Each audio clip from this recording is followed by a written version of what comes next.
Welcome back, dear friends, to our session part 10. So good to have you. And without any further ado, we will have our prayers to start off our session. Thank you. Thy name is my healing, O my God, and remembrance of thee is my remedy. Nearness to thee is my hope, and love for thee is my companion. Thy mercy to me is my healing and my succor in both this world and the world to come. Thou verily art the all-bountiful, the all-knowing, the all-wise. Baha'u'llah.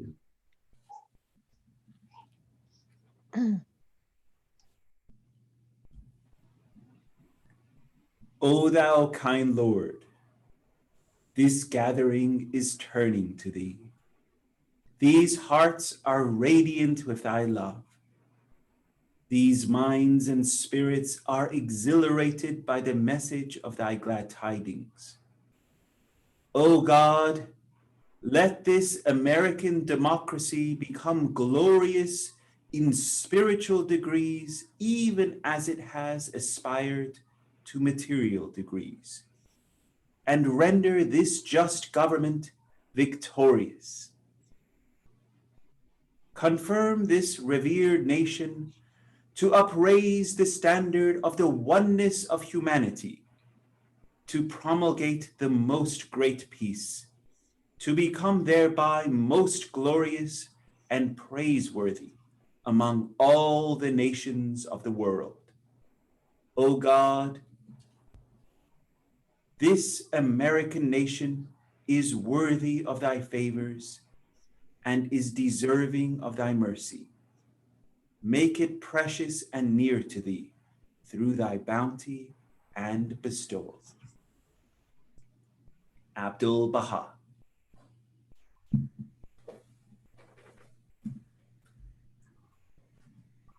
So before we start, Alava, welcome, dear friends. Good to see each one of you.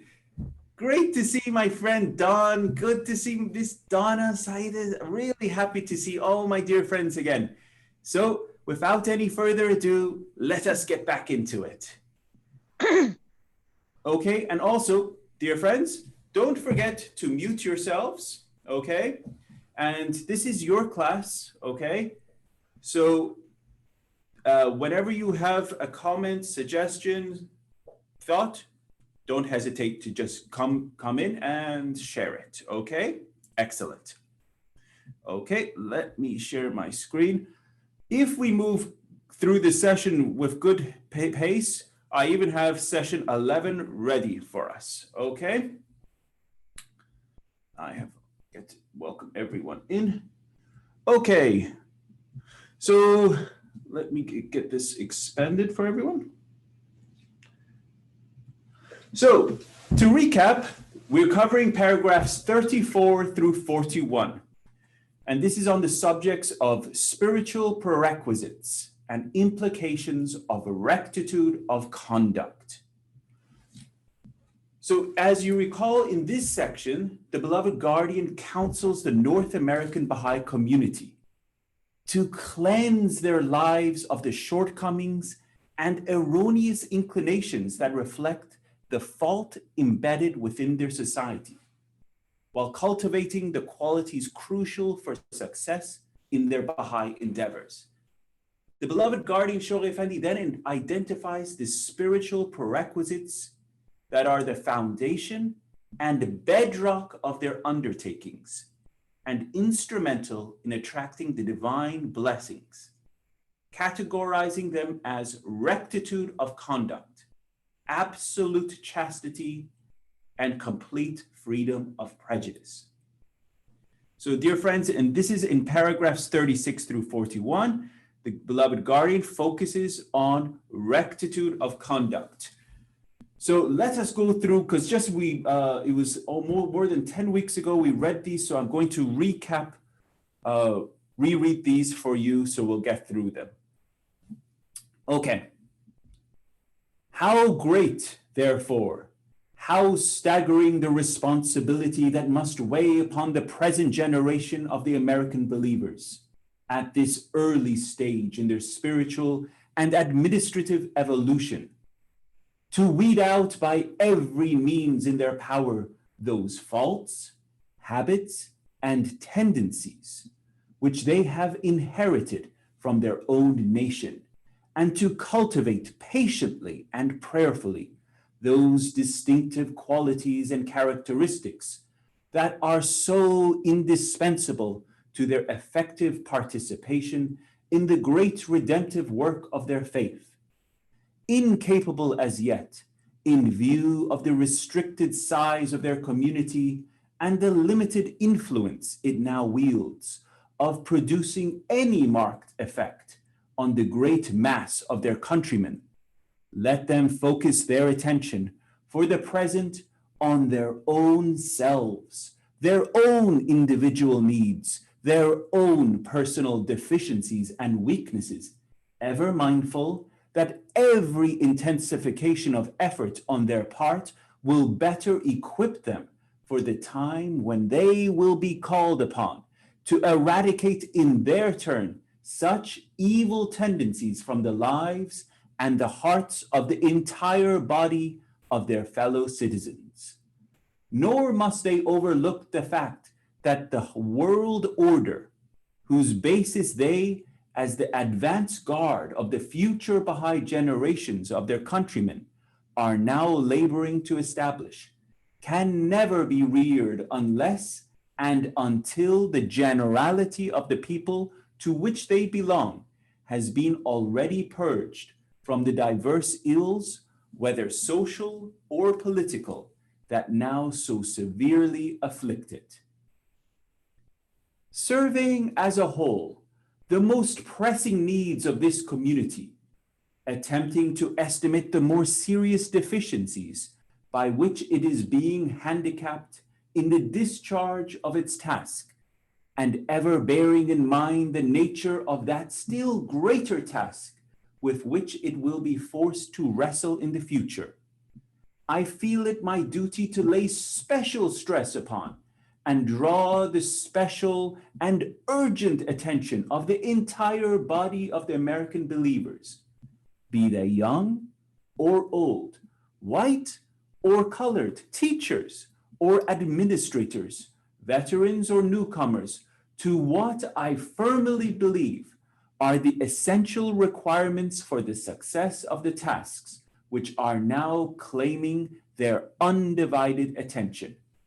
Great as is the importance of fashioning the outward instruments and of perfecting the administrative agencies which they can utilize for the prosecution of their dual task under the 7-year plan.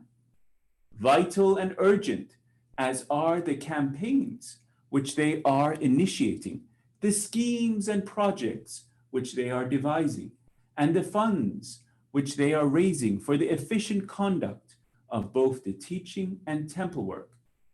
The imponderable, the spiritual factors which are bound up with their own individual and inner lives, and with which are associated their human and social relationships, are no less urgent and vital, and demand constant scrutiny, continual self-examination, and heart-searching on their part, lest their value be impaired or their vital necessity be obscured or forgotten. Of these spiritual prerequisites of success, which constitute the bedrock on which the security of all teaching plans, temple projects, and financial schemes must ultimately rest, the following stand out as preeminent and vital, which the members of the American Baha'i community will do well to ponder. Upon the extent to which these basic requirements are met and the manner in which the American believers fulfill them in their individual lives, administrative activities, and social relationships must depend the measure of the manifold blessings which the all-bountiful possessor can vouchsafe to them all.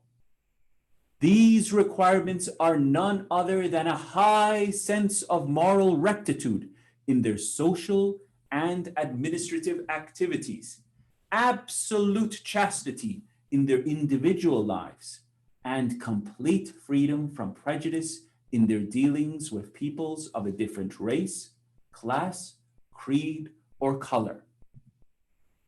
The first is specially, though not exclusively, directed to their elected representatives, whether local, regional, or national, who, in their capacity as the custodians and members of the nascent institutions of the faith of Baha'u'llah, are shouldering the chief responsibility in laying an unassailable foundation for that universal house of justice, which, as its title implies, is to be the exponent and guardian of that divine justice, which can alone ensure the security of and establish the reign of law and order in a strangely disordered world. The second is mainly and directly concerned with the Baha'i youth, who can contribute so decisively to the virility, the purity, and the driving force of the life of the Baha'i community, and upon whom must depend the future orientation of its destiny and the complete unfoldment of the potentialities with which God has endowed it. The third should be the immediate, the universal, and the chief concern of all and sundry members of the Baha'i community, of whatever age, rank, experience, class, or color, as all, with no exception, must face its challenging implications, and none can claim, however much he may have progressed along this line, to have completely discharged the stern responsibilities which it inculcates. A rectitude of conduct, an abiding sense of undeviating justice, unobscured by the demoralizing influences which a corruption-ridden political life so strikingly manifests.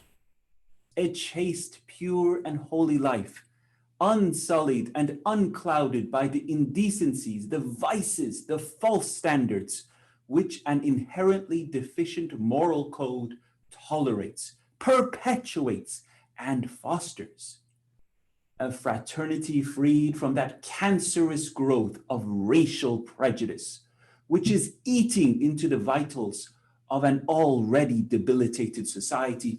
These are the ideals which the American believers must, from now on, individually and through concerted action, strive to promote in both their private and public lives. Ideals which are the chief propelling forces that can most effectively accelerate the march of their institutions, plans, and enterprises, that can guard the honor and integrity of their faith and subdue any obstacles that may confront it in the future.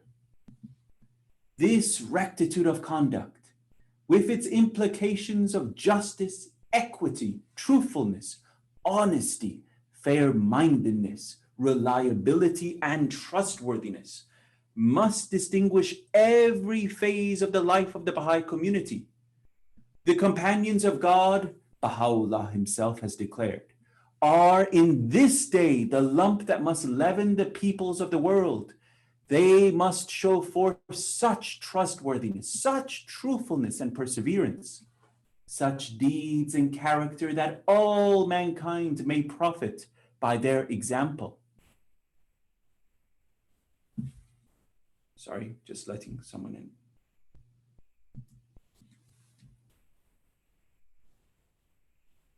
I swear by him who is the most great ocean, he again affirms, within the very breath of such souls as are pure and sanctified, far-reaching potentialities are hidden. So great are these potentialities that they exercise their influence upon all created things. He is the true servant of God, he in another passage has written, who in this day, were he to pass through cities of silver and gold, would not deign to look upon them, and whose heart would remain pure and undefiled from whatever things can be seen in this world, be they its goods or its treasures. I swear by the Son of Truth, the breath of such a man is endowed with potency and his words with attraction, by him who shineth above the dayspring of sanctity. He still more emphatically has revealed, if the whole earth were to be converted into silver and gold, no man who can be said to have truly ascended into the heaven of faith and certitude would deign to regard it, much less to seize and keep it.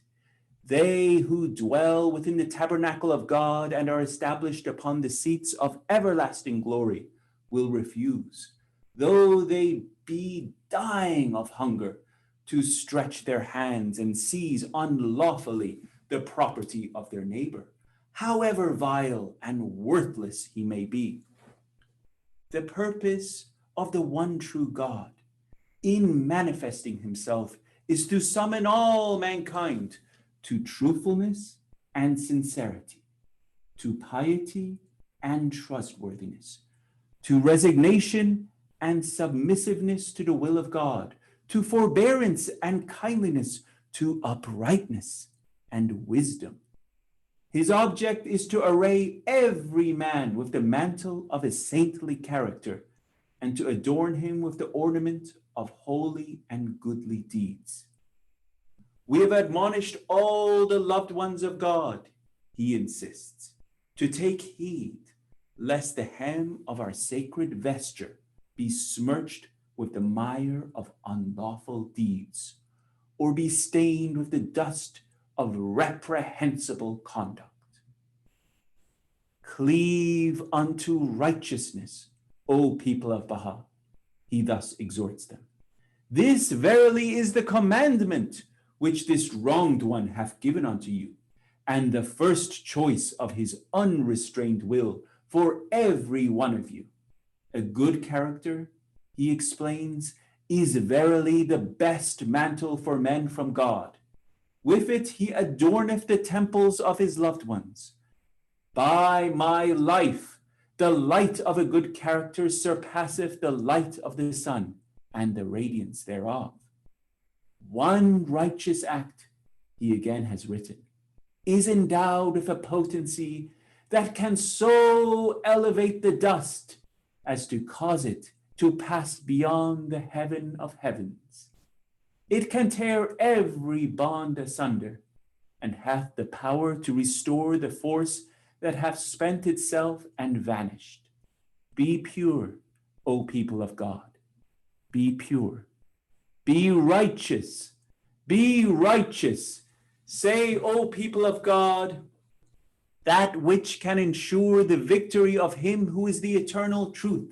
His hosts and helpers on earth have been set down in the sacred books and scriptures, and are as clear and manifest as the sun.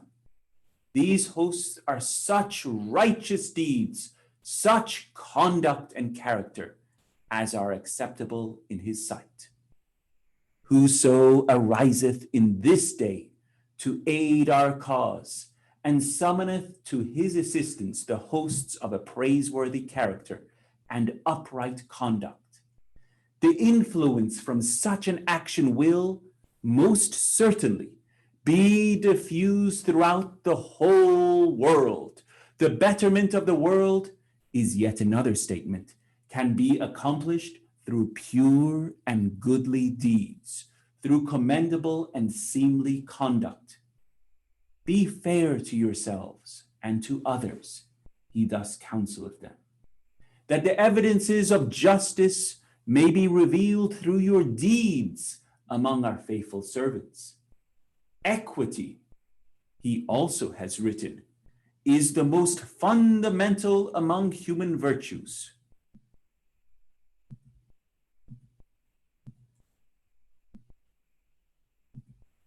The evaluation of all things must needs depend upon it.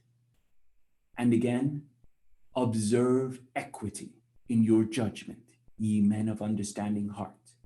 He that is unjust in his judgment is destitute of the characteristics that distinguish man's station. Beautify your tongues, O people, he further admonishes them, with truthfulness, and adorn your souls with the ornament of honesty. Beware, O people, that ye deal not treacherously with anyone. Be ye the trustees of God amongst his creatures, and the emblems of his generosity amidst his people. Let your eye be chaste, is yet another counsel. Your hand faithful, your tongue truthful, and your heart enlightened. Be an ornament to the countenance of truth, is yet another admonition. A crown to the brow of fidelity, a pillar of the temple of righteousness, a breath of life to the body of mankind, an ensign of the hosts of justice, a luminary above the horizon of virtue.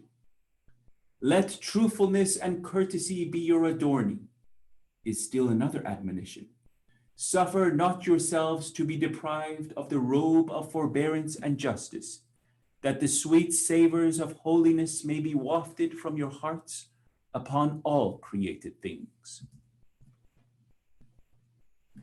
Say, beware, O people of Baha, lest ye walk in the ways of them whose words differ from their deeds. Strive that ye may be enabled to manifest to the peoples of the earth the signs of God, and to mirror forth his commandments. Let your acts be a guide unto all mankind, for the professions of most men, be they high or low, differ from their conduct. It is through your deeds that ye can distinguish yourselves from others. Through them the brightness of your light can be shed upon the whole earth. Happy is the man that heedeth my counsel, and keepeth the precepts prescribed by him who is the all-knowing, the all-wise. O army of God, writes Abdu'l-Baha, through the protection and help vouchsafed by the blessed beauty, may my life be a sacrifice to his loved ones. Ye must conduct yourselves in such a manner that ye may stand out distinguished and brilliant as the sun among other souls. Should any one of you enter a city, he should become a center of attraction by reason of his sincerity, his faithfulness and love, his honesty and fidelity, his truthfulness and loving kindness towards all the peoples of the world, so that the people of that city may cry out and say, this man is unquestionably a Baha'i, for his manners, his behavior, his conduct, his morals, his nature and disposition reflect the attributes of the Baha'is.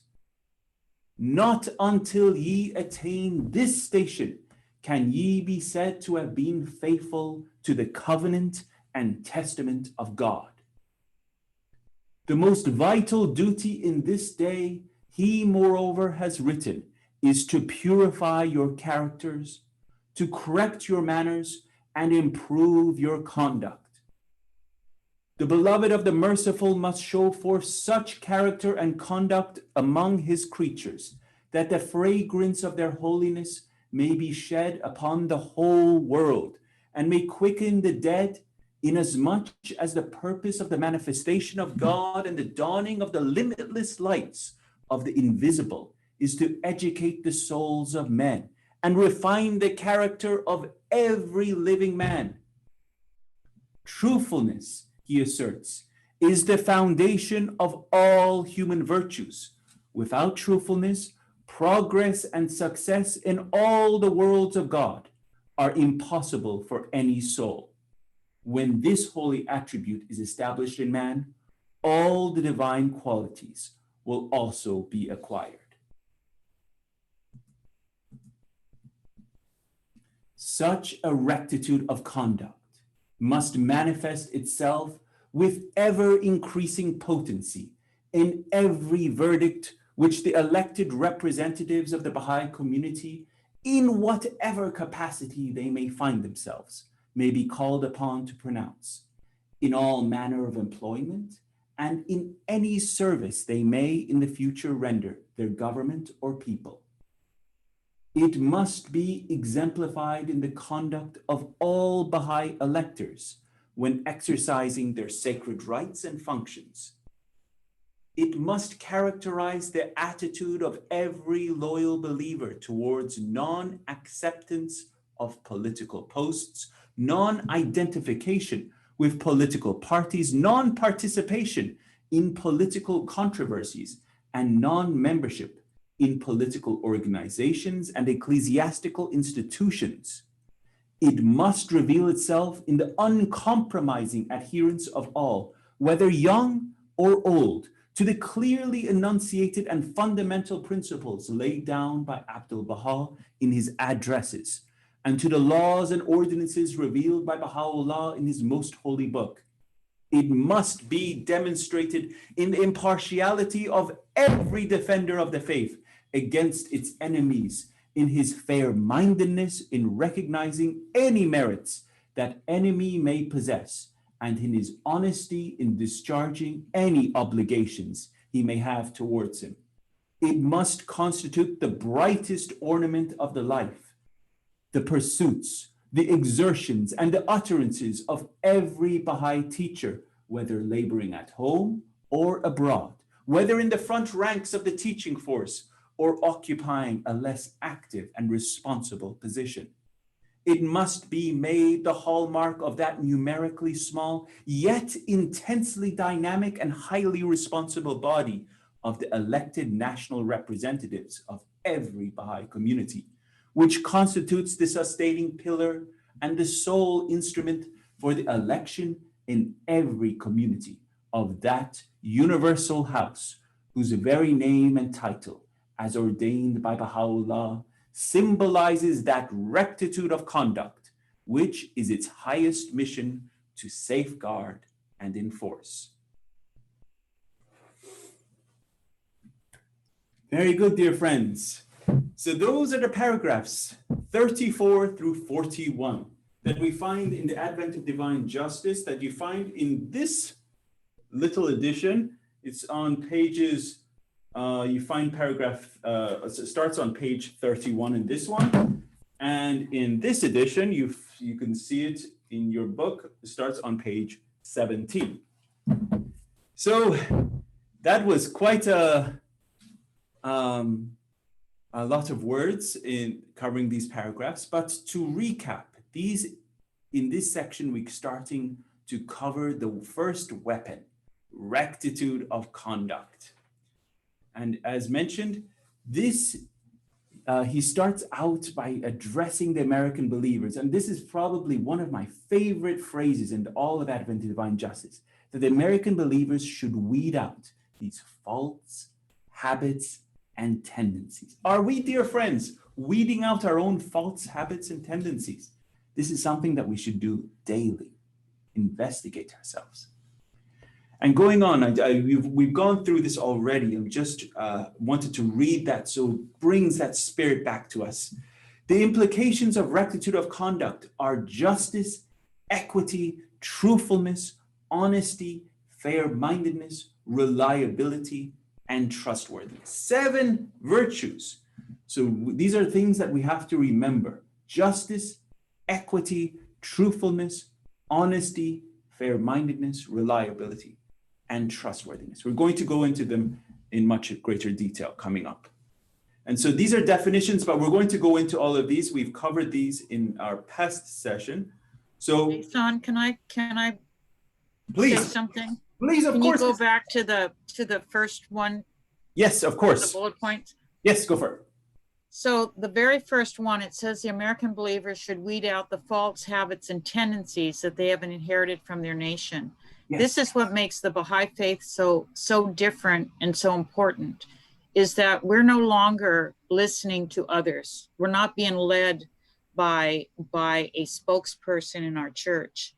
We're supposed to be reading on our own and following what Baha'u'llah tells us how we're supposed to live our life. That's a big change in what is going on now, because just like the January 6th riots, those people were listening to a few handful of people. Right. And we're not supposed to be listening to others. We're supposed to be doing what is right. Excellent. Excellent point, Ms. Deborah. Thank you so much. Good insight. Thank you so much. Okay.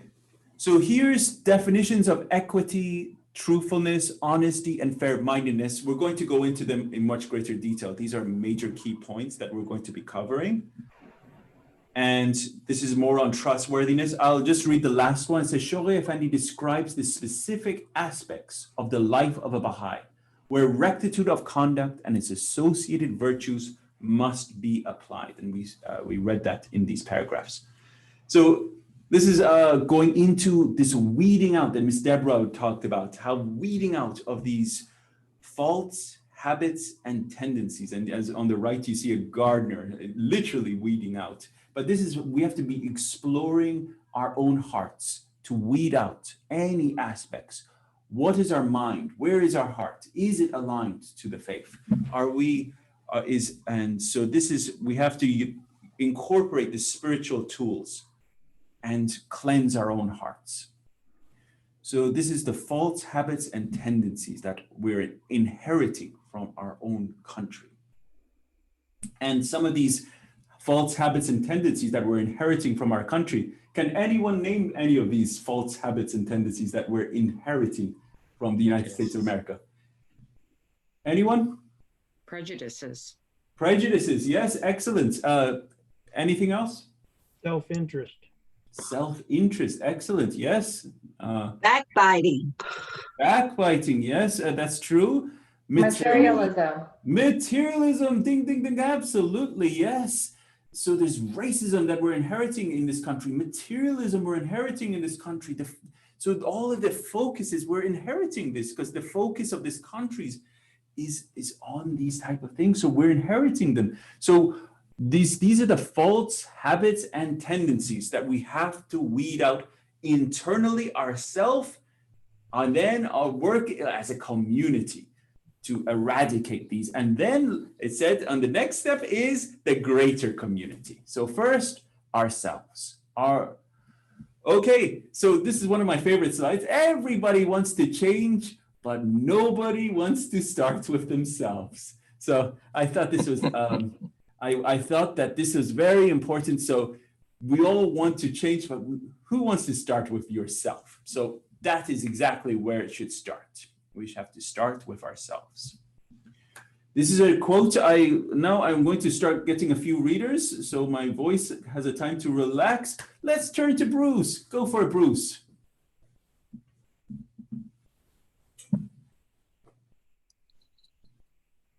People think religion is confined in an edifice to be worshipped at an altar. In reality, it is an attitude towards divinity which is reflected through life. Abdul Baha. I found this quote very powerful, and it's just a short 2-line extract from Abdul Baha, but it defines what religion is. It is a way of life. It is how you live. It is living the life. It's not just going to a church or mosque or a synagogue or a Baha'i center and that I'm practicing my religion. It is in every aspect of how you live. And that is, when it's His Holiness Jesus Christ says, it's how you love, how much love you give defines you as a Christian. And in this day and age is how much love you have for all humanity. How much love do you emanate? How much service are you emanating towards all humanity? Defines you as a Baha'i or not. And really, this is what it says. In reality, is the attitude toward divinity, which is reflected through your life. So this is something that should be the hallmark. We should be bringing this to your every thinking about it. How am I living? You know? And I think you saw this last time, and this was just an interesting, on the left, you see, this is from a Christian newspaper.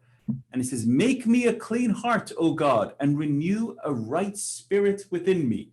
For all have sinned and come short of the glory of God." Glory of God, Baha'u'llah, right?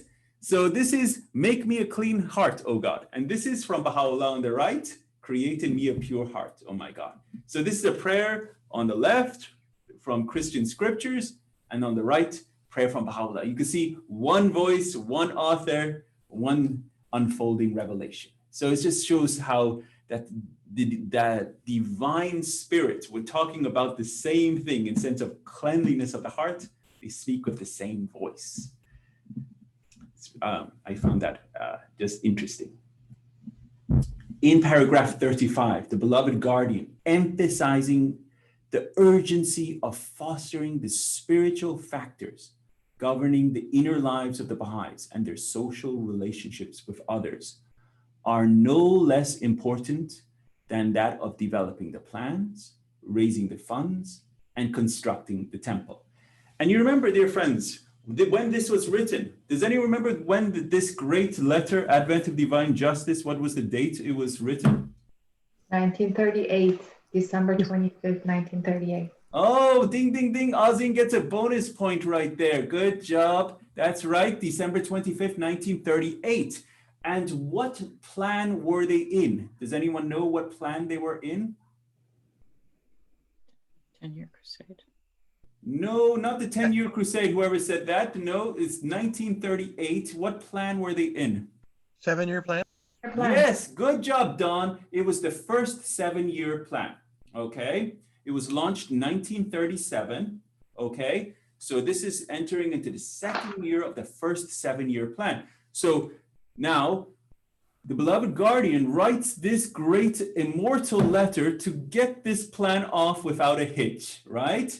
So he's saying, now these are the spiritual prerequisites for the success of all teaching endeavors. And then in paragraph 35, he says, this rectitude of conduct is no less important than all the plans, than the raising of the funds, no less important than the construction of the temple. So he says this transformation of character, this rectitude of conduct is just as important as that. So you see what I said? Okay, and then we find that in paragraph 35. Then moving to paragraph 36, now the beloved guardian says what? He says these spiritual prerequisites are the bedrock. Now, when you think of bedrock, you know what it means. It's the foundation, it's the bottom thing, right? Bedrock, on which what? The security of all the teaching plans, the temple projects, financial schemes must ultimately rest. So it means everything, right? So these spiritual prerequisites are the basis for the whole faith in essence, because teaching plans is pretty much everything, right? Temple projects, financial schemes must rest. So what are these spiritual prerequisites? Now we're going to get into that in the next slide. The blessing vouchsafed to the community in their endeavors is proportional. This is such an important little line. So I'm going to get my dear friend Don to read this last line. Go for it, Don. The blessing vouchsafed to the community in their endeavors is proportional to the extent that the American believers realize these spiritual prerequisites in their lives. So it's proportional. I was never good at math in school, but this is proportion. So how much you put in is how much you're going to get out. So, right? So the amount that we put in these spiritual prerequisites is how much we're going to get out in the extent that they realize these in their lives. Okay? Any questions? Are we good? Moving on? Thumbs up? I like it. Moving on. Now, what are these prerequisites the guardian is talking about? And we're going to get into each one of these. So in part 10, which we're covering right now, we're moving quite fast because we covered this a little bit last time. So in part 10, we're covering rectitude of conduct. Part 11, hopefully next week, we'll cover part 11 is on justice. Part 12, we're starting to chasten holy life. Part 13, chaste and holy life. Part 14 is now very exciting. It's going to be on the origins of racism and where did this racism emerge. Part 15, the Baha'i viewpoint on racism. And then part 16, we get into the double crusade. So these are how it's been broken up. But this is, in this section, is this high sense of moral rectitude in the individual lives, administrative activities, and social relationships with others. So this is the first prerequisite, high sense of moral rectitude. Do you have a high sense of moral rectitude in your daily inner life? That's something that we should have, right?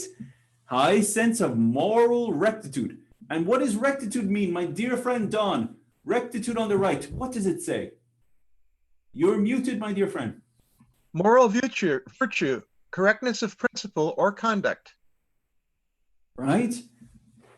It is when you have this correct and attitude, and it becomes rectitude, right? Very simple, logical. Then the second spiritual prerequisite is absolute chastity in their individual lives. And we're going to explore what chastity is. Does it just apply to the sexual vices and all of that? Or it goes much deeper? And we're going to explore that in parts, let me make sure, this is part 10, parts 12 and 13. We're going to be exploring the chaste and holy life. And then in parts 14 and 15, we're going to be really getting into what complete freedom from prejudice in dealing with peoples of a different race, creed, and color is. And this is something so exciting, especially in our current society, what this all means. So in paragraph 37, now the beloved guardian tells us who these really are attributable to. Who are they focused on? This high sense of moral rectitude of conduct is primarily focused, but not exclusively, on the elected representatives, whether local, regional, or national, who are custodians of the faith and lay the foundation for the universal house of justice. So if you're serving on any institution, are you serving with this high sense of moral rectitude of conduct in your personal lives as you should? But it obviously says that it's not exclusively for the elected representatives, but it's for all Baha'is. But this is primarily, especially focused on the elected. And so we have to be very watching our conduct, our character. The chaste and holy life is mainly directed to the who? The youth. And this is something that as parents, we should be training them in this character, young, not just getting when they're youth to be something, oh, by the way, now I got something to teach you about chaste and holy life. We should start much earlier, even when they're children, on character development, qualities, virtues, as well as on the standards of chaste and holy life. But when they get to this stage of life that we can easily bring this into conversation. You see what I'm saying? So it's not just oh, by the way, now I wanted to have a little section on chastity and holy life. And they're like, what are you talking about? I'm not interested in that. So this is especially focused on the youth because of their vigor, their purity, and driving force of the Baha'i community. Because the youth should be what? In the forefront of all teaching endeavors. Are they right now? And if not, that's something that we're seeing a stagnation, because the youth should be the virility, the excitement, the energy, and not us old folks. It should be the youth, right? So this is something that we have to work on. And then This is our last one, and we're going to be really focusing on this because what does it say? This is something so amazing. Freedom from prejudice should be the immediate, universal, and chief concern of all community members of any age, rank, experience, class, or color. So it doesn't matter if my little 6-year-old or, so we have to be able to address this subject, freedom from prejudices, to my 6-year-old or to someone that's 95. This is the focus of the Baha'i community, is freedom from prejudices. And this is the focus of the Baha'i community throughout the whole formative age and going into the golden age. Is the focus is freedom from prejudices and how we implement this. Okay? Because I see the faith as every one of you should be a promoter of the oneness of humanity. Promoter of the oneness of humanity. And someone that stands up against any form of prejudice, especially racism in this country. So, and whether it's in your family, whether it's in your community, whether it's a colleague who said something, you need to arise and stamp it out. That is what a Baha'i is. Baha'i doesn't cringe behind it and shirk anything and just goes quiet. We have to be courageous. And we have to walk the talk. Anyway, moving on, dear friends. I hope these are good thoughts and you're contemplating on these things, because these are... So 7 virtues, 7, I'm terrible with my fingers there, 7 virtues that the beloved guardian mentions. And these are justice, equity, truthfulness, honesty, fair-mindedness, reliability, and trustworthiness. I was thinking of a mnemonic to try to remember these for myself, and I didn't get very far. I remembered, because I love Esselmont, so I had John Esselmont, and that's as far as I got. So I didn't get very far, but come up with your own mnemonic to remember these, because these should characterize you, okay? Justice, equity, truthfulness, honesty, fair-mindedness, reliability, and trustworthiness, okay? And we're going to explore each one of these. And in that long paragraph that I read, paragraph 39, it was 19 statements. So in the sense of a full vahed of statements, with full 19 statements, he goes exploring what this rectitude of conduct is, okay? And these are the 7 qualities that define rectitude of conduct, okay? So we're going to go through them. Now let's get some readers. Let's hear David. I liked always hearing your voice. Go for it, David. Implications of rectitude of conduct. It is not sufficient for a believer to merely accept and observe the teachings. He should, in addition, cultivate the sense of spirituality. And that's from Shoghi Effendi. Thank you so much, David. So it's not sufficient for just saying, I accept it. I'm a Baha'i. I have a card, I have my card in my wallet, right here. And I say, I'm a Baha'i, I'm a Baha'i. That's, it's good. You got to work on it. It's a life journey. So you have to cultivate this sense of spirituality. See? This is what it means to be a Baha'i, to work every day.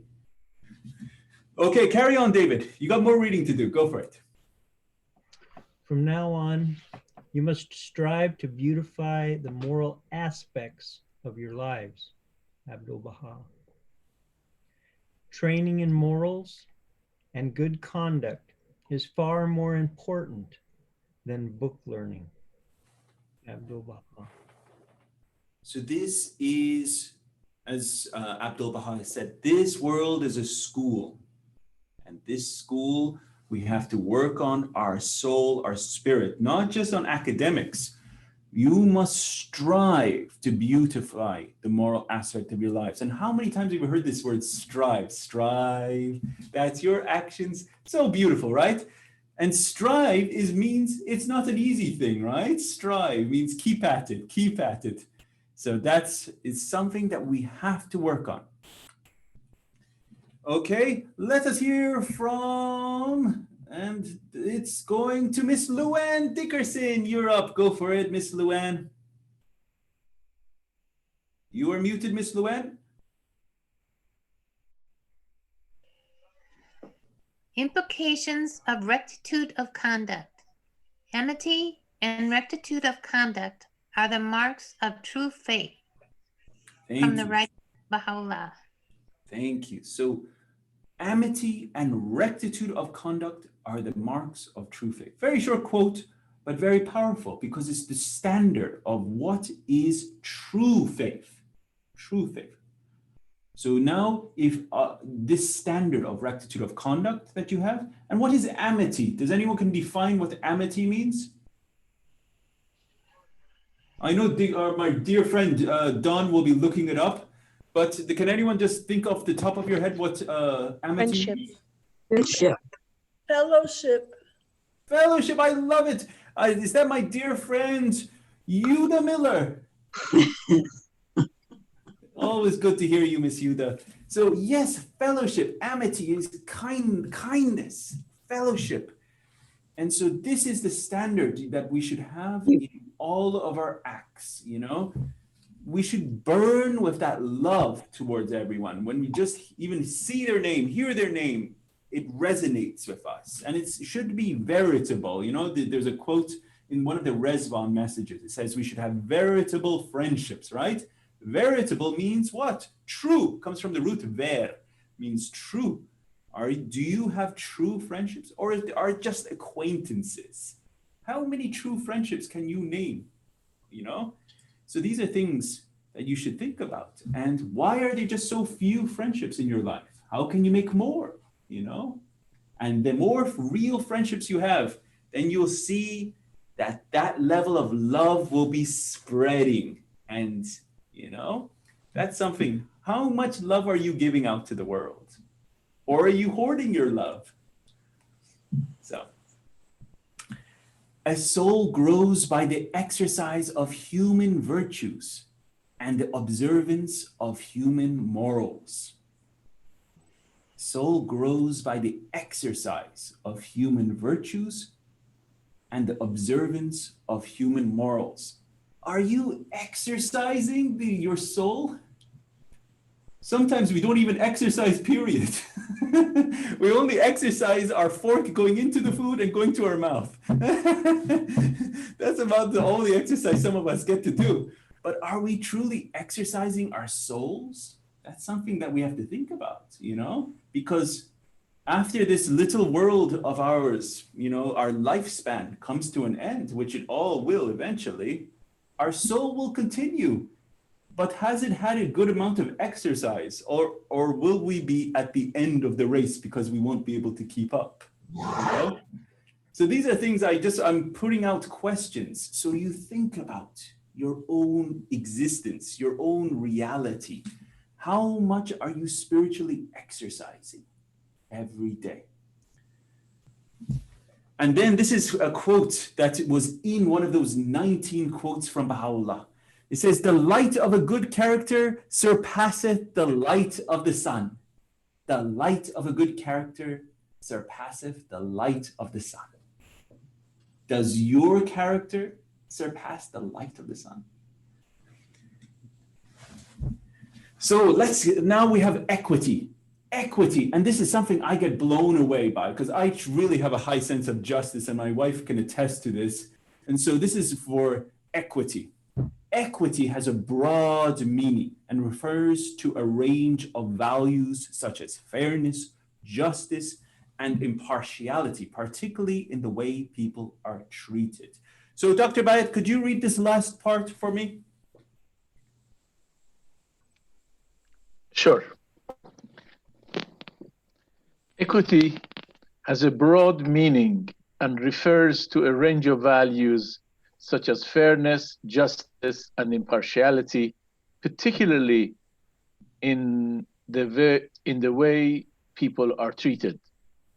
His Holiness Baha'u'llah identifies justice and equity as justice and equity are twin guardians that watch over men.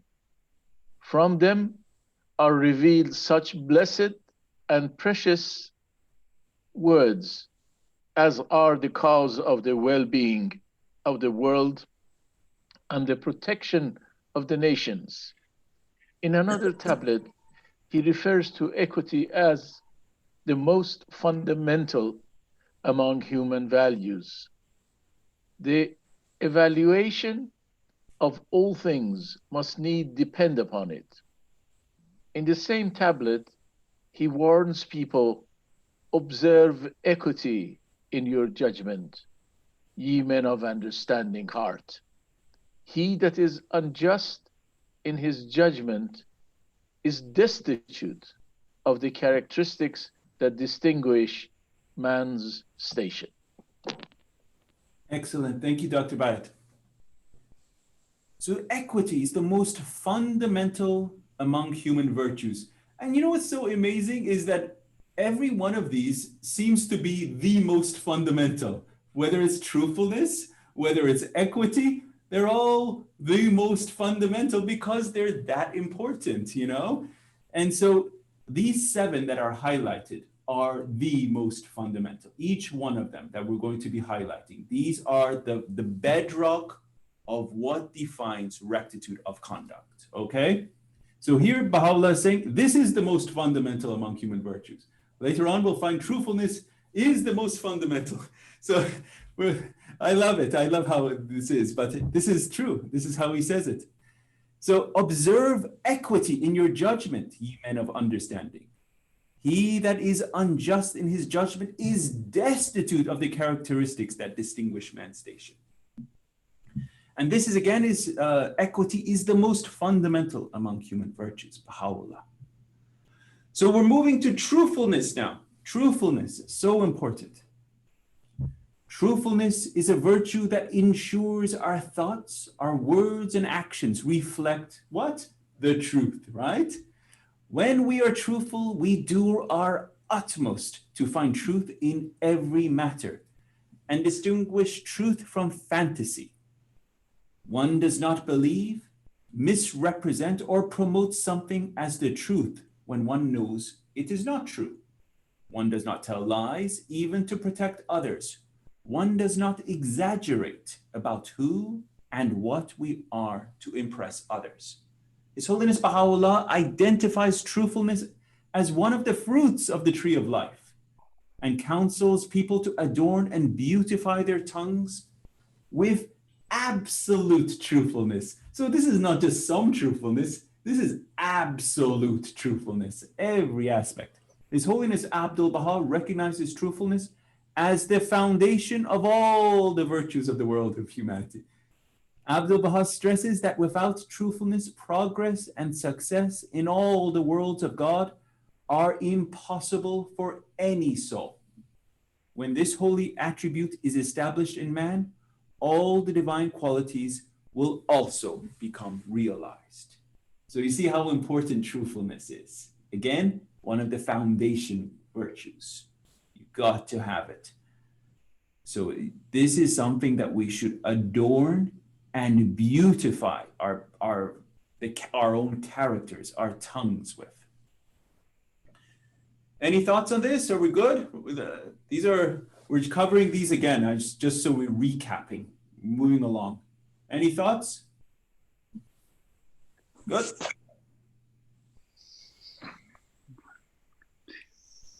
Well, it is really very important, everything what we hear. But can you hear me? Yes, of course, that's fine. Good to hear you. Please, yeah. go ahead. Allah, okay. Allah. Well, you know, from what I summarize in my own mind is to be, from the whole, everything that you read is to be about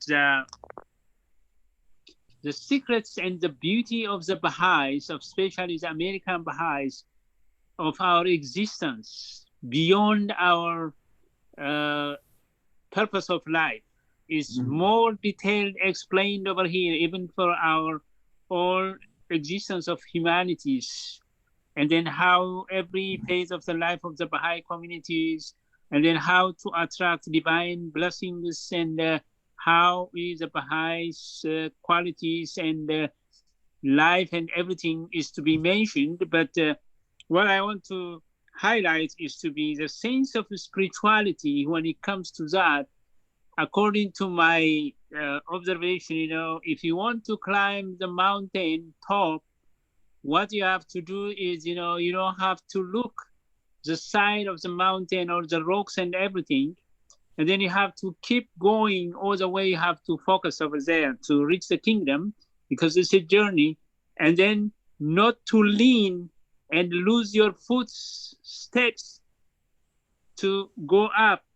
And then you have to be firm. That is to be our process of life throughout our journey of the Baha'i life. And thank you very much. It's very nice and deep and beautiful and timely. Thank you very much, dear Tesfaye. Great analogy. Thank you so much. Yes, this aspect, I go to the climber that you were explaining. It is this preparation of climbing, this preparation of a journey that the beloved guardian is talking about.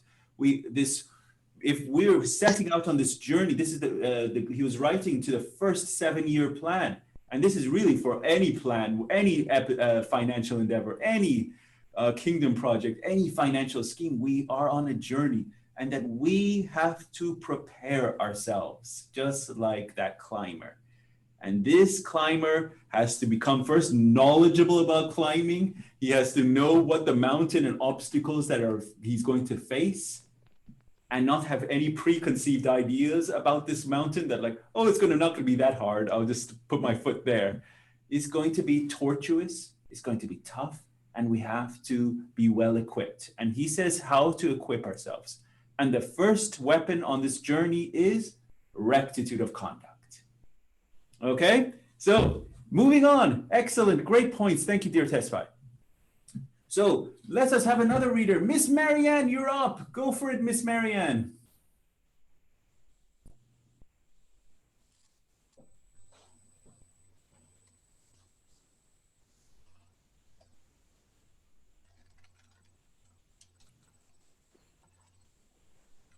Okay, without truthfulness, progress and success in all the worlds of God are impossible for a soul. Truthfulness is the rock on which character must be built. Then no amount of storm can cast the structure down. This vast, busy universe, pulsating, expanding, evolving, is real. All its values are genuine. There is no place for anything false. How can a man's life be sound and healthy if it is filled with gaps? For a lie is a gap. It is the absence of the real thing, the fact, the truth. Truthfulness must be, to truthfulness must be added honesty, another essential ingredient of a healthy character. The two do not necessarily go together. There are honest liars in this world, as well as truthful thieves. That's from Ruhia Rabbani, from Prescriptions for Living. I found that also, honest thieves and truthful liars. That was interesting.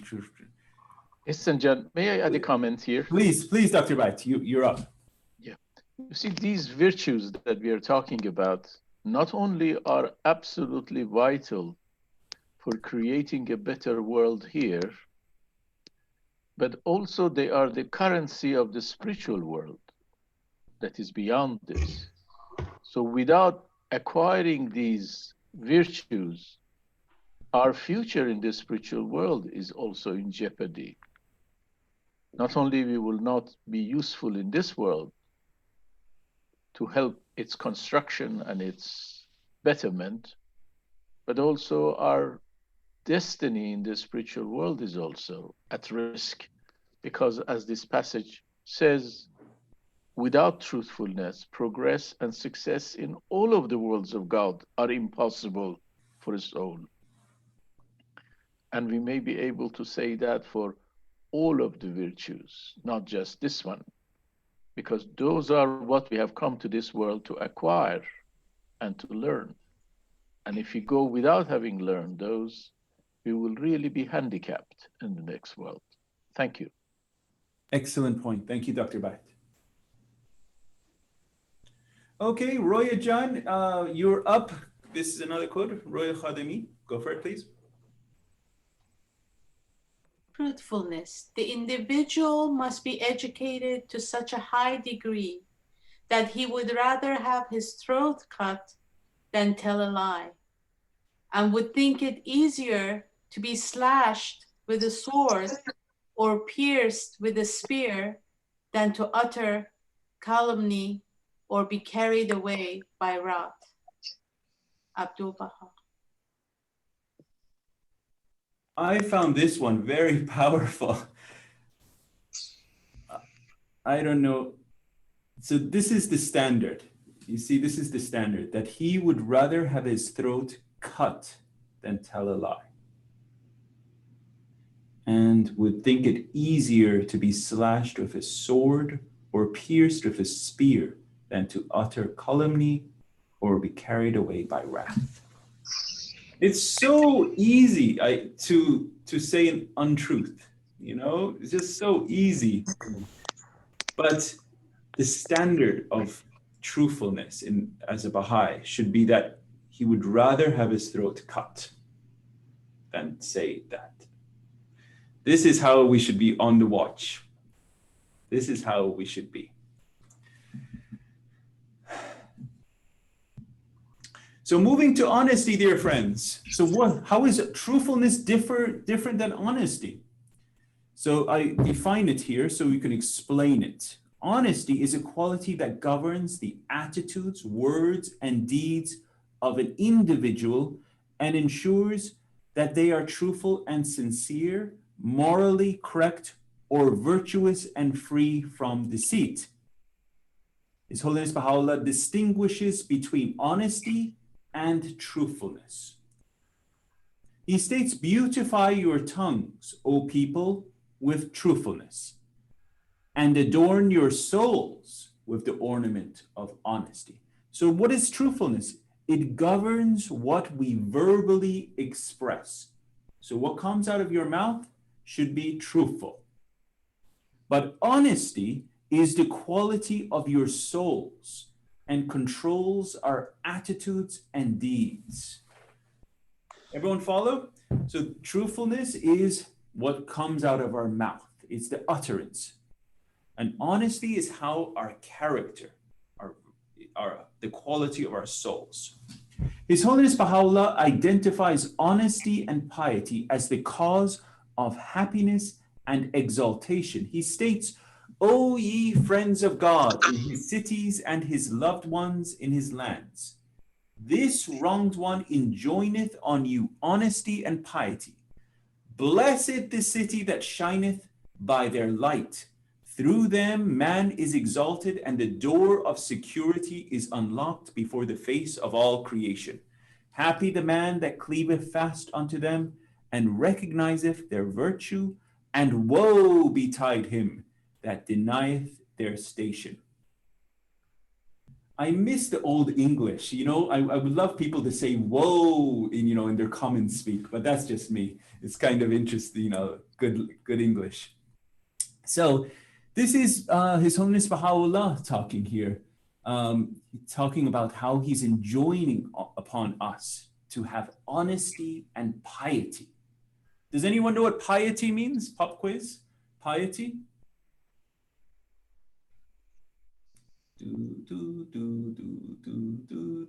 Careful. Piety, holiness, to be holy. to be virtuous, to have that level of, when you say talk about chaste and holy life, piety means to be holy.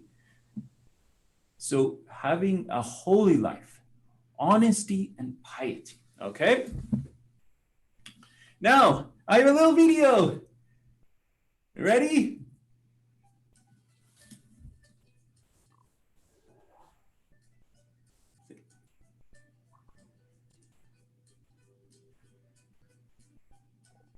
What is this?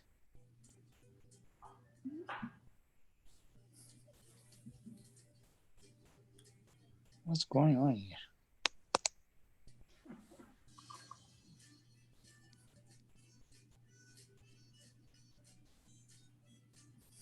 Who goes for more?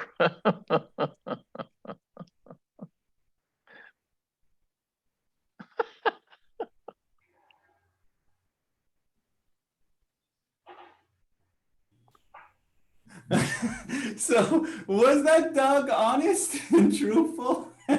Well, that couldn't be truthful. He didn't say anything, but was he honest? No, but very well trained, I would say. So that was just a fun example of we should be honest in all of our dealings. And this dog had outsmarted its owner. So that was just a fun example. A person, this is a nice quote I found. It says, a person becomes 10 times more attractive, not by their looks, but by their acts of kindness, respect, and honesty, and the loyalty they show.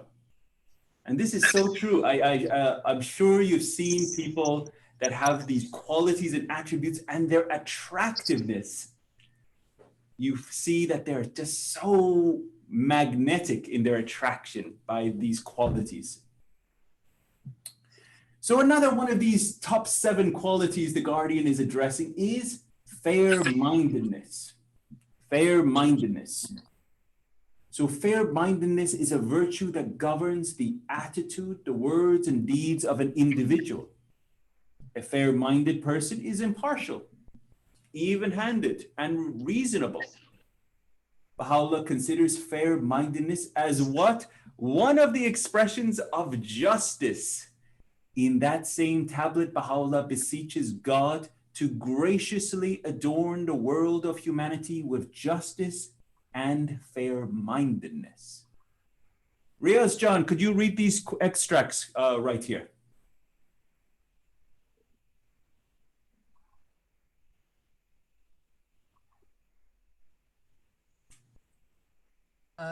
Yes, thank you. Baha'u'llah repeatedly admires the people who admire are fair-minded. Here are a few examples. Well is it with every fair-minded person that hath judged fairly him who is the most great remembrance, and woe betide him that hath erred and doubted. Where is the fair-minded person who will equitably consider what hath been perpetrated against us without any clear token or proof? Blessed are the fair-minded, and woe betide them that have turned aside. Happy are the fair-minded. Excellent reading. Thank you, Riaz John. So these are some extracts on fair-mindedness, and we're going to get into justice on a much larger scale next session, because I believe the beloved Guardian is putting justice on another level, especially as he's naming the book, Advent of Divine what? Justice. So justice is in part 11, and he covers that in much greater detail. So I think it is actually the hallmark of his whole revelation, universal house of justice. So it is the signatory of his whole revelation is justice. So this is, let me move this, and this is from Abdul Baha. It says the attributes of the people of faith are justice and fair-mindedness, forbearance and compassion and generosity, consideration for others, candor, trustworthiness and loyalty, love and loving kindness, devotion and determination and humanity. So these are the attributes of the people of faith. And who are the people of faith? Should be us, should be the Baha'is. Should be the qualities and attributes that define us. So if anyone says, what are the qualities of a Baha'i? These are the qualities that should be manifest in us. And that beautiful quote that I read earlier where it says, if a Baha'i walks into a city, right? The whole city should proclaim, this is a Baha'i. Oh, such a powerful quote. I love that one. Okay, so now let us go to Kayvon. John, you're up. Go for it. Sure. People or things that are reliable can be trusted to work well and behave as expected. A reliable person can be depended on in an undertaking in both cognitive and practical realms. As a virtue, reliability is a character trait and indicates that an individual is dependable, trustworthy, honest, and responsible. A reliable person is genuine and authentic, has pure motivations, adheres to all commitments, and ensures that they are achieved. The significance of this virtue is implicitly highlighted in some of the quotations in paragraph 39 and 40 as part of other virtues. Read these other side ones also. Yes, reliability is the quality that leads others not just to believe you, but to believe in you. And reliability being able to be trusted to do what is expected or has been promised. So you see how these virtues are overlapping, you know, from trustworthiness to truthfulness to honesty. So if you say, I'm going to do something, if I am going to do something.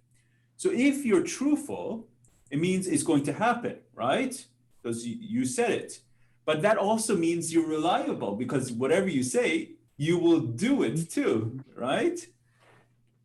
But if you say, I'm going to do something, and that something is good inherently, that means, that also means, and that could also, I'm going to do something, that thing should also be fair-minded in your approach. It should be equitable in your approach. So all of these virtues are to a degree overlapping. And as Dr. Bayat said, it's not just for this plane of existence to setting the standard of the kingdom of God on earth, it's also the spiritual currency for all the worlds of God to come, for each one of you. And if you're not requiring reliability, like if you say, I'm going to be here at 7 p.m. or are you here at 7 p.m., you know? Or are you there at 7:30, you know, or whatever. And some people are not punctual people, I'm just saying. And this is the standard. Kayvon John, you have a hand, please, Bifarman. Oh, I do? Okay, okay. What I like to say about all the virtues that we just read and speaking of has to do with establishing authentic relationships. So basically, the foundation of the Baha'i faith and all its institutions is to unite mankind. And when we talk about uniting mankind, are the people that we come across and the people that we know, our families and our spouses and our kids. So all of these virtues, when we talk about equity or truthfulness or moral conduct, and reliability, these are the tools needed to establish these authentic relationships and unity of mankind. Is impossible because he talked about amity, that means friendship and fellowship. And then he talks about moral conduct, because without morality, you're not going to be able to establish friendship, authentic relationships. We can have business relationships, like Ruya Khanum talks about a thief, and you could be, but it's not an authentic relationship. And we need that for the unity of mankind. So, and then the foundation of all relationships is actually justice. So love and justice are required, and then all of these virtues will ensure, and then you read that the most beautiful person, or 10 times or 100 times, is a person that has those qualities, those virtues. And if Baha'i enter into a city, they praise him for his attitude. And in this country also, they say attitude is latitude. And they've done a study also in this country saying the people that are successful in their business is because of their attitude, and people like them. That's why they help them grow and develop and become successful in their business. So the key to success, even in your business, has to do with moral conduct. Because if somebody is not truthful, you're not going to promote them to be managing a company, you see? So all of these things has to do with the unity of mankind. And basically in the next, all the worlds of God, it's about relationships. We're going to, Abdul Baha says, you have the same personality, you have the same character, and you will take those to all the worlds of God. So basically these are the tools that we need. And so all of these virtues and that we acquire here is going to also help us to have authentic relationships with others in the next world. Because our bodies are going to stay here. And when we talk about love, it's about relationships, right? So that's why we need all these virtues. Sorry, No, beautifully said. Beautiful, Keivan Jan. Excellent. Bravo. Thank you. Okay. Moving on. Next virtue, trustworthiness. So this is one of the 7, right? Trustworthiness. So let's hear from Dennis McGregor. So good to see you. Go for it. Okay. Trustworthiness is a virtue indicating that an individual can be relied upon as honest, truthful, and reliable. His Holiness Baha'u'llah has given a great deal of importance to trustworthiness and refers to this virtue in many of his tablets. We share with you some examples. O people of Baha, trustworthiness is in truth the best of vestures for your temples and the most glorious crown for your heads. Take ye fast hold of it at the behest of him who is the ordainer, the all-informed. Say, O people of God, adorn your temples with the ornament of trustworthiness and piety. Help then your Lord with a host of goodly deeds and a praiseworthy character. We will now mention unto thee trustworthiness and the station thereof in the estimation of God, thy Lord, the Lord of the mighty throne. By God, the true one, I am trustworthiness and the revelation thereof and the beauty thereof. The 4th Taraz concerneth trustworthiness. Verily, it is a door of security for all that dwell on earth, and a token of glory on the part of the All-Merciful.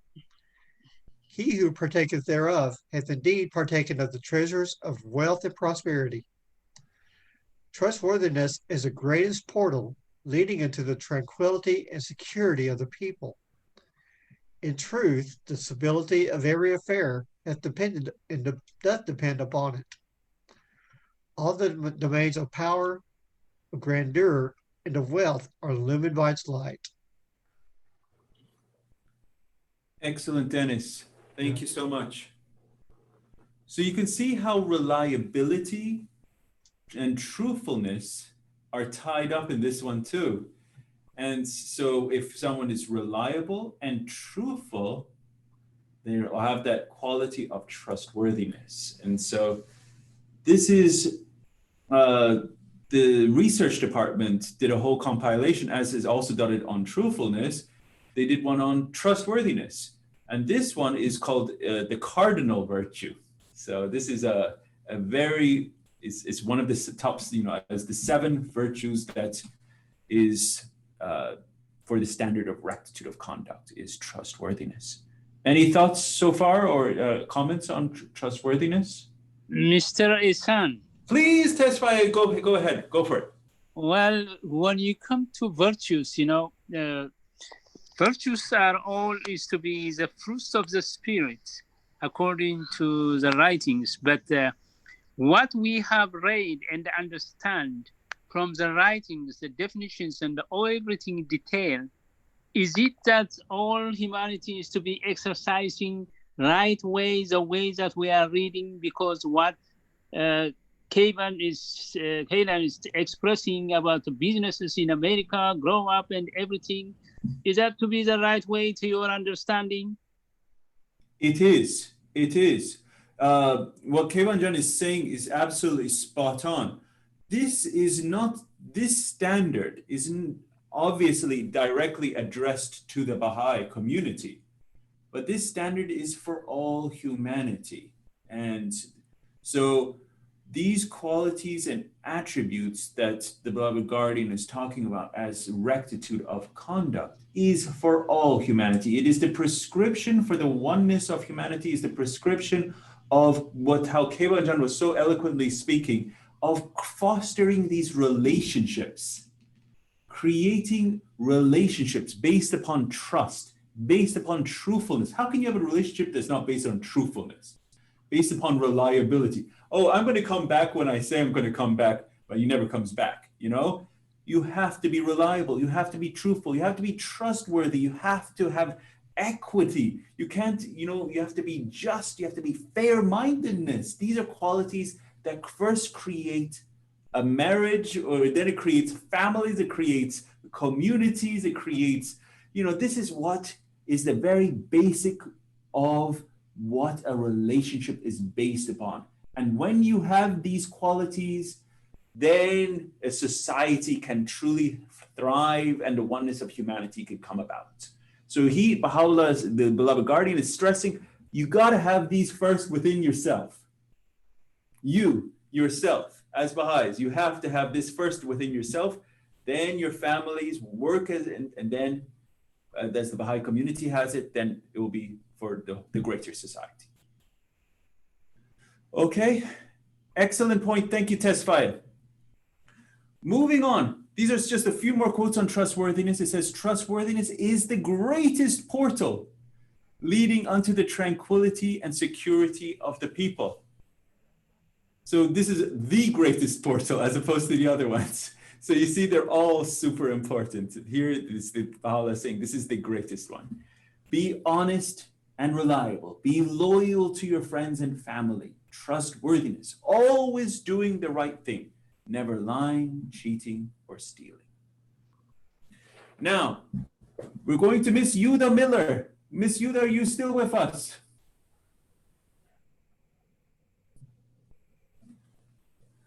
She's just I'm here. Good to hear you, Miss Yuda. Go for it. Okay, so let's go through this one. Oh, and there's my little baby in Dr. Satyabayat's lap. That's my new baby. So just if everyone's seeing it. Okay, so let's go to Miss Yuda Miller. Thank you so much. Application and scope of attributes. In paragraph 41, the beloved guardian, Shoghi Effendi, describes the specific aspects of the life of a Baha'i, their rectitude of conduct and its associated virtues as identified in paragraph 39 must be applied.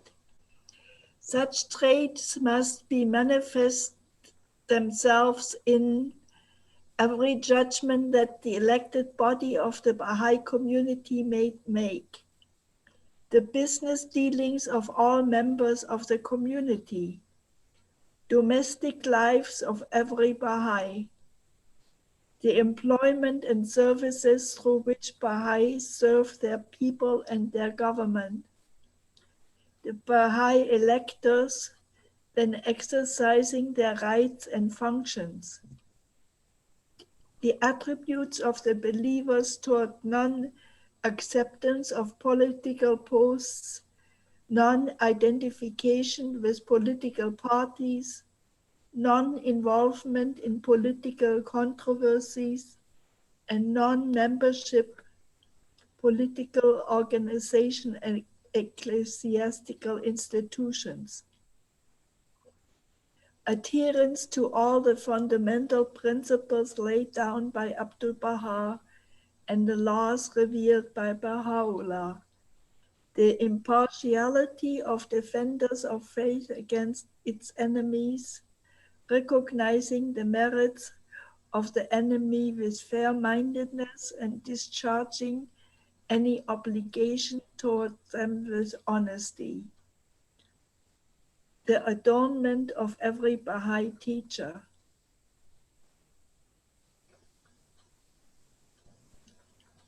That's all I can read. And the last line, thank you so much, Ms. Yuda Miller. The last line says the distinctive characteristics of elected members of national institutions. Excellent reading, Ms. Yuda Miller. That was quite a long read. Thank you so much.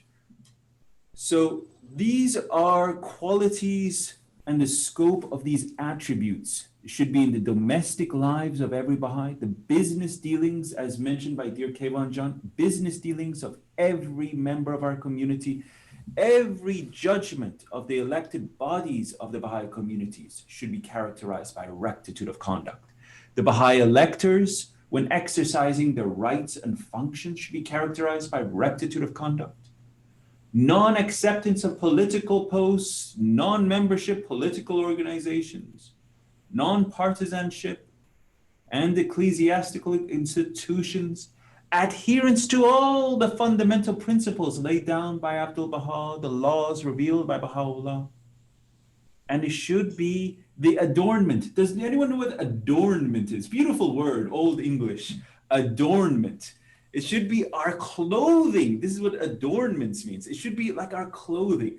And every one of these 7 attributes, and obviously there's many more virtues, but these are the top 7. These 7 should be our adornments. So justice, equity, fair-mindedness, truthfulness, honesty. These should be your characterize who you are. These should be the adornments. And it should be adornments of what?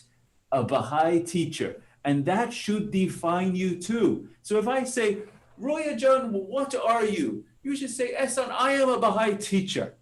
Bam! I love it. It will make my heart jump with joy because that should define you first and foremost. I am a promulgator of the word of God in this day and age. I am a Baha'i teacher. And so this should be who you are because you should be moved with the revelation of Baha'u'llah.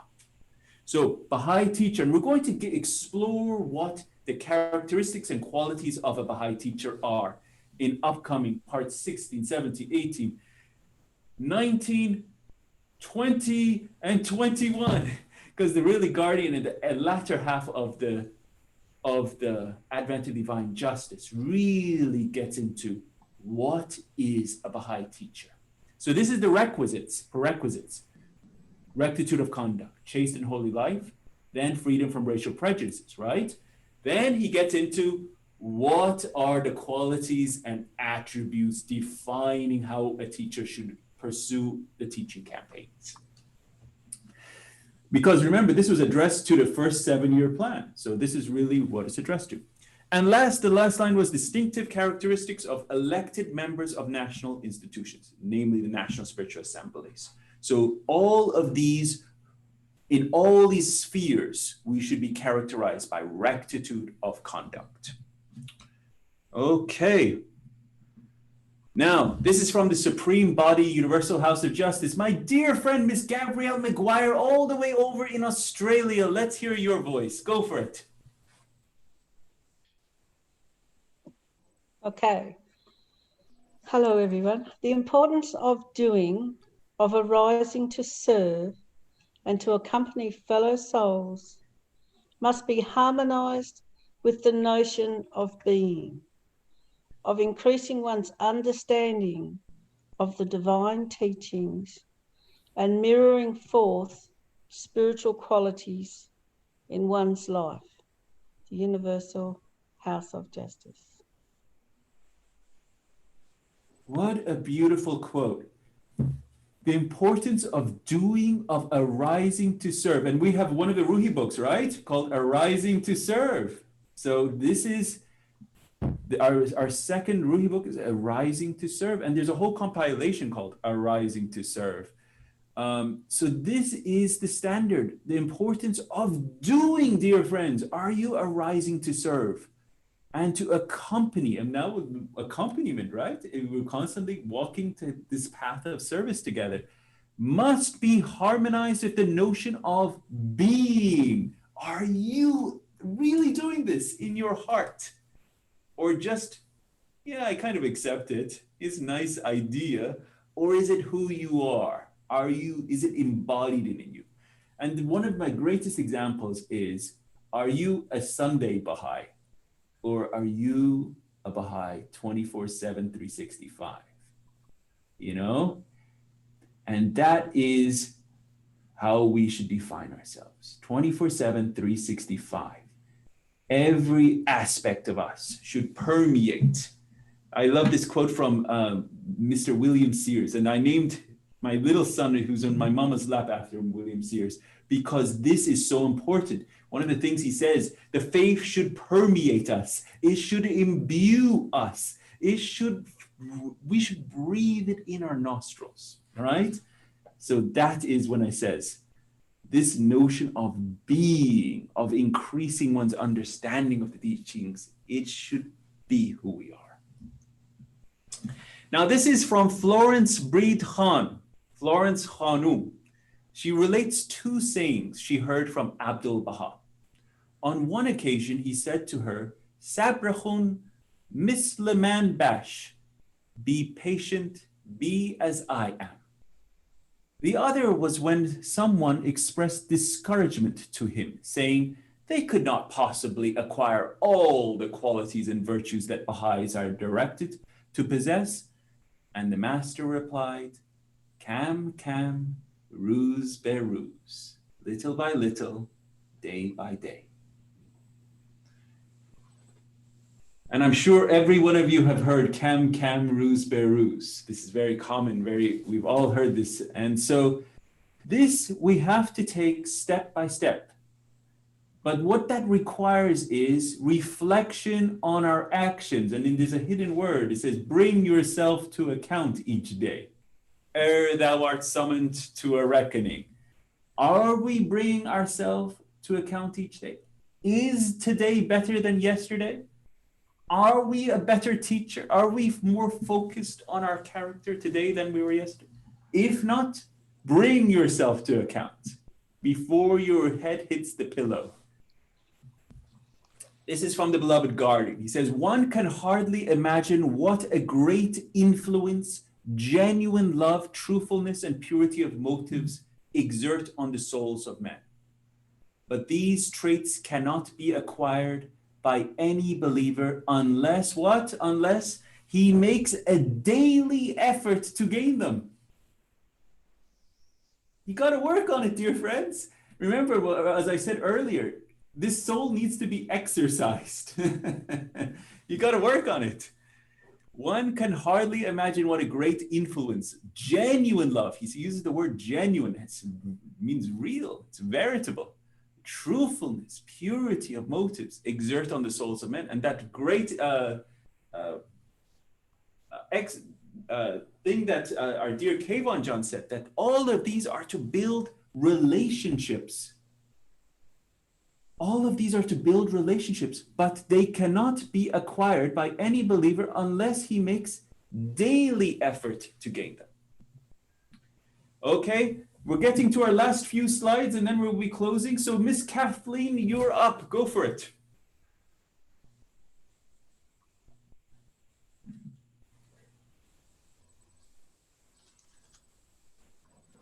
He is a true Baha'i who strives by day and by night to progress and advance along the path of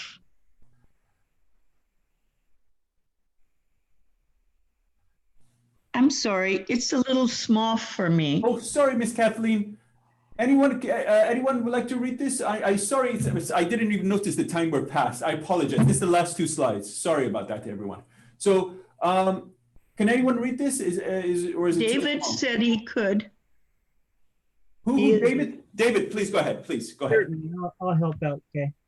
He Thank is a you. true Baha'i who strives by day and by night to progress and advance along the path of human endeavor, whose most cherished desire is so to live and act as to enrich and illuminate the world, whose source of inspiration is the essence of divine virtue, whose aim in life is so to conduct himself as to be the cause of infinite progress.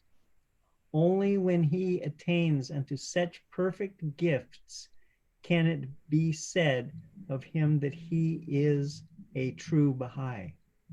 For in this holy dispensation, the crowning glory of bygone ages and cycles, true faith is no mere acknowledgement of the unity of God, but rather the living of a life that will manifest all the perfections and virtues implied in such belief. Abdul Baha, strive day by day and by night, living the life. Beautifully read. Thank you. And this is from the Universal House of Justice. It says, as human beings, we are far from perfect. What is expected of everyone is sincere daily effort. And this is from the Blessed Bob. It says, we have created you from one tree and have caused you to be as the leaves and fruit of the same tree, that haply ye may become a source of comfort to one another. So you see how that extract from the Blessed Bob.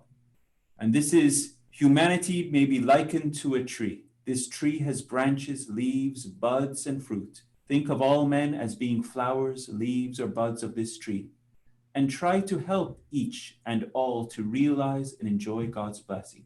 God neglects none, he loves all. The only real difference that exists between people is they are at various stages of development. And this is one of my last video. I just wanted to share this because it's very moving and very powerful, and it takes about a minute. Listen, I put everybody that comes in my life in the category of a tree. Some people are like leaves on a tree. The wind blows, they over here. They're unstable. That's all right. That's some people. Most people in the world are like that. They just there to take from the tree. They ain't there to do nothing but take and give shade every now and then. That's all they can do. But don't get mad at people like that. That's who they are. They will never be nothing. That's what they put on this earth. Be what they are, a leaf. Some people are like a branch on their tree. You gotta be careful with the branches too, because they'll fool you. They'll get there and make you think they're a good friend and they're real strong, but the minute you step out there on them, they'll break and leave you high and dry.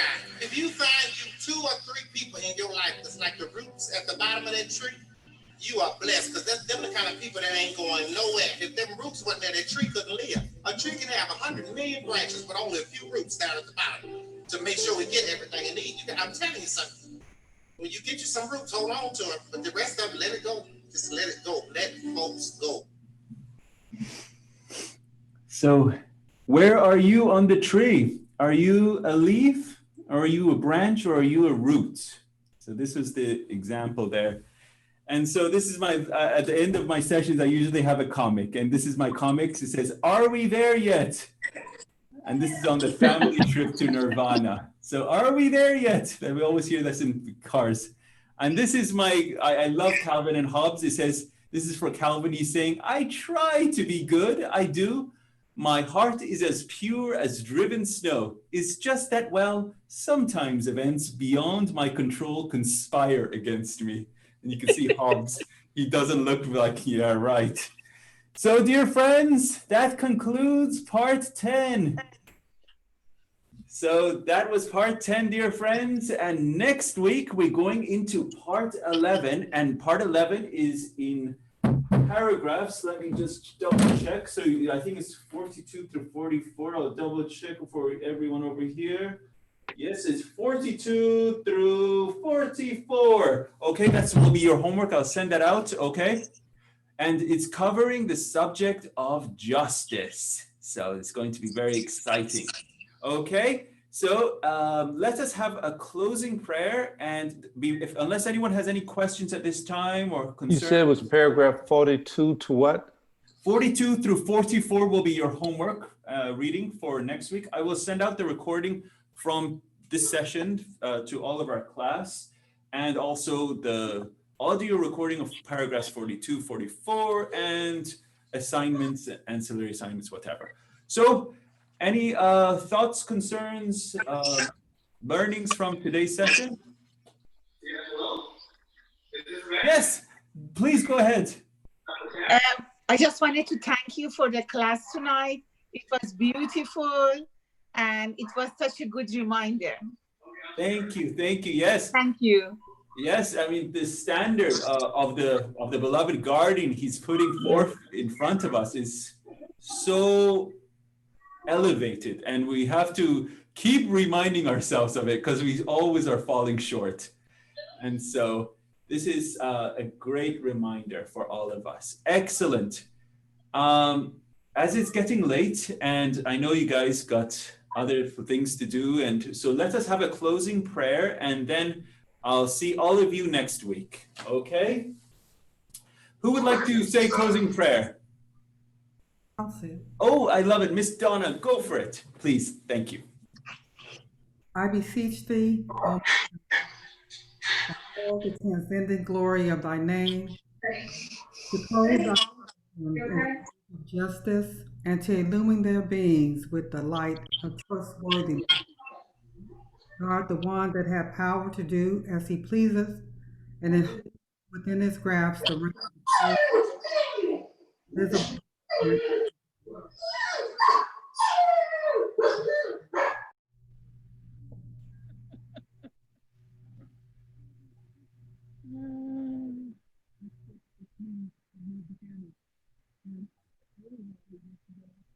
Shall I say it again? I don't know if you heard it because there was a lot of background. Please go ahead, Miss Donna. That was okay. Please, thank you so much. Thank you. You're welcome.